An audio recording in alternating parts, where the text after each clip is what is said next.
Hello everyone, welcome to my video. তো আজ আমরা রান্না করছি চিকেন বিরিয়ানি। তো বেসিক্যালি আজকে আমি আমার দিদির কাছে আবদার করেছিলাম যে তোমার হাতের চিকেন বিরিয়ানি খাবো। তাই আমার দিদি আমাদের সকলের জন্য চিকেন বিরিয়ানি রান্না করছে। তো আমি ভাবলাম ভিডিওটা করা যাক। সো ভিডিওটা আমি প্রথম থেকে নিতে পারিনি, তাই আমি সব কিছু বলে দিচ্ছি। ফার্স্টেই দিদি এখানে তেলের মধ্যে ফোড়ন দিয়ে পেঁয়াজ আর চিকেনটাকে ভালোভাবে ভেজে নিচ্ছে, অ্যান্ড তারপরেই দিয়ে দিয়েছিল আদা, রসুন, টমেটোর, শুকনো লঙ্কার পেস্ট। ওদিকে আমরা চিকেনটা কষাতে দিয়ে এদিকে হাঁড়ির মধ্যে দিয়েছি জল আর হলুদ গুঁড়ো দিয়ে আলুগুলো বয়েল করে নেব, বিরিয়ানিতে যে আলুগুলো পড়বে সেটা। আর এখানে দেখতে পাচ্ছি চিকেনটা ভালোভাবে কষেই যাচ্ছে। আর এই জলের মধ্যে আমরা দিয়ে দিচ্ছি একটুখানি ইতর আর বিরিয়ানি মশলা আর সামান্য একটু গোলাপ জল। আর ওদিকে আমরা চাল ধুয়ে সাইডে রেখে দিয়েছি জল ছড়ানোর জন্যে। তো এখন আমরা এটাকে সাইড করে এখন দই ফেটাবো। কেন আমাদের বিরিয়ানির মধ্যে ম্যারিনেশনের সময় দইটা দেওয়া হয়নি, তাই আমরা চিকেনটা কষানোর সময় দইটা দেবো, এতেও কোনো অসুবিধে হবে না। দইটা খুব ভালোভাবে অনেকক্ষণ ধরে ফেটিয়ে নেব, আর ফেটানোর পরেই আমরা চিকেনের মধ্যে দইটা দিয়ে দেবো। আর এখানে মেজারমেন্টটা আমার ঠিক মনে নেই, যেহেতু এটা অনেক দিন আগেকার ভিডিও গাইস। আর তোমরা যদি বিরিয়ানির ফুল রেসিপি চাও তাহলে আমায় কমেন্ট করো গাইস, তাহলে আমি তোমাদের জন্য নিয়ে আসবো বিরিয়ানির ফুল রেসিপি। আর যেহেতু এটা আমার দিদি বানিয়েছিল, তাই আমার মেজারমেন্টটা আরও বেশি মনে নেই, আমি জাস্ট ভিডিওগুলো করছিলাম। তো কথা বলতে বলতে এখানে স্বাদ মতো নুন দিয়ে দেওয়া হয়েছে। এরপর এটা ভালোভাবে নাড়াচাড়া করে নেব। আর এটা নাড়াচাড়া করার পরই এর মধ্যে দিয়ে দিতে হবে বিরিয়ানি মশলা। স্বাদ মতো বিরিয়ানি মশলাও দিয়ে দিল দিদি এর মধ্যে। অ্যান্ড তারপরে দেখো আমাদের চিকেনটা একদম ডান হয়ে গেছে, এটা তৈরি। এবার এটাকে রাখবো আমরা সাইডে।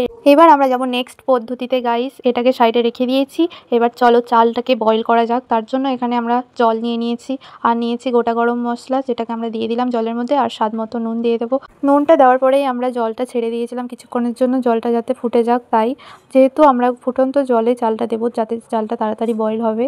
আর এই যে দেখতে পাচ্ছ চালটা আমরা দিয়ে দিয়েছি, আর এখন আমরা চালটা কিছুক্ষণের মধ্যে নামিয়েও নেব। তো চলো চালটা নামানো যাক। আর তোমরা যদি আমার ভিডিও এখান পর্যন্ত দেখে নিয়েছো গাইস, প্লিজ আমার চ্যানেলটা সাবস্ক্রাইব করে দিও। তোমরা যদি আমার চ্যানেলে নতুন হয়ে থাকো প্লিজ চ্যানেলটা সাবস্ক্রাইব করে লাইক করে দিও। আর ভিডিও ভালো লাগলে অবশ্যই কমেন্ট করো। তো চলো আমরা এখন এটাকে লেয়ারিং করে নিই বিরিয়ানিটাকে। তো নিচে আমার দিদি তেজপাতা রেখে দিয়েছে যাতে বিরিয়ানির চালটা পুড়ে না যাক, তাই।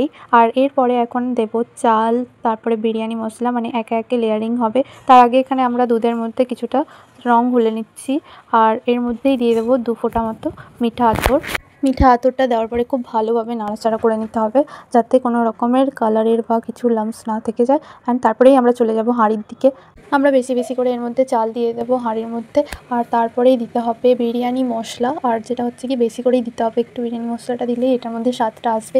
অ্যান্ড তারপরে আমরা এখানে ইউজ করছি আমুলের পিওর ঘি। তো এখানে 2 চামচ মতো ঘি দিয়ে দিয়েছে। তো এরপরে যাবে এর মধ্যে যে কষিয়ে রাখা চিকেনটা ছিল সেটা। তো চলো চিকেনগুলো দিয়ে দিচ্ছি আমরা একে একে করে। আর তোমরা আমার ভিডিওকে কোথায় থেকে দেখছো গাইস কমেন্ট করো, আমি জানতে চাই যে আমার ভিডিও কতটা দূর পর্যন্ত গেছে। চলো চিকেনগুলো দিয়ে দেওয়ার পরেই এখন আমরা সেকেন্ড লেয়ারটা স্টার্ট করি। তো এখানে আমি ভাতটা দিয়ে দিয়েছি আগেই, ওটার ভিডিওটা নেওয়া হলো না। তারপরে আবার সেম প্রসেস, বিরিয়ানি মশলা আর চিকেন ভরে ভরে দেবো।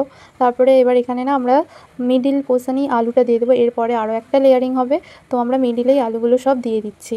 তো চলো এরপরে থার্ড লেয়ারের জন্য না আমরা আবার একটু ভাত নিয়ে ওর উপরে দিয়ে আবার বিরিয়ানি মশলা, মানে যা যা দিয়েছি সেম প্রসেস আবার হবে। আবার ঘি, আবার গোলাপ জল, যেহেতু এটা টপের মধ্যেই সব দিয়ে দিতে হবে।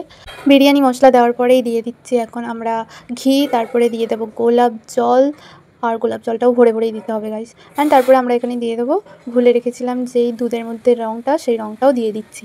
আর এই রঙটা দেওয়ার পরে এটাকে এবার গ্যাসেই বসাতে হবে কিছুক্ষণ, মানে ওই 30 মিনিটের জন্য আমরা একটা দমে রেখেছিলাম বিরিয়ানিটাকে। আর এটা দম থেকে খুলেই গাইস দেখো গরম গরম ধোঁয়া বেরোচ্ছে, আমার তো এখনই মুখে জল আসছে।